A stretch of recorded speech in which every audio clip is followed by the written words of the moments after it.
যুক্তরাষ্ট্রের ৪৭তম প্রেসিডেন্ট হিসেবে শপথ নেওয়ার পরপরই নিজের প্রায় ১৫০০ সমর্থককে কারামুক্ত করার জন্য এক নির্বাহী আদেশে সই করেছেন ডোনাল্ড ট্রাম্প।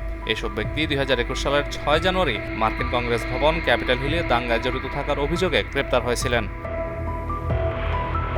এ বিষয়ে ক্যাপিটলে দাঙ্গার ঘটনা করা মামলার প্রধান আইনি কৌঁসুলি ডেরেক স্ট্রম বলেন, বন্দীরা যুক্তরাষ্ট্রের স্থানীয় সময় গতকাল সোমবার রাতের আগেই ওয়াশিংটনের কারাগার থেকে মুক্তি পাবেন বলে তিনি আশা করছেন।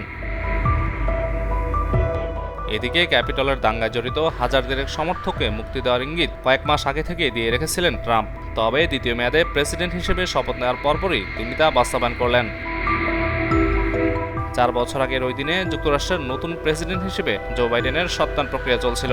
এজন্য ডাকা হয়েছিল সিনেট ও কংগ্রেসের যৌথ অধিবেশন। ওই প্রক্রিয়া চলমান থাকা অবস্থায় সেই সময়ের বিদায়ী প্রেসিডেন্ট ডোনাল্ড ট্রাম্পের সমর্থকেরা সত্যায়ন প্রক্রিয়া আটকে দিতে ক্যাপিটল ভবনে হামলা চালান।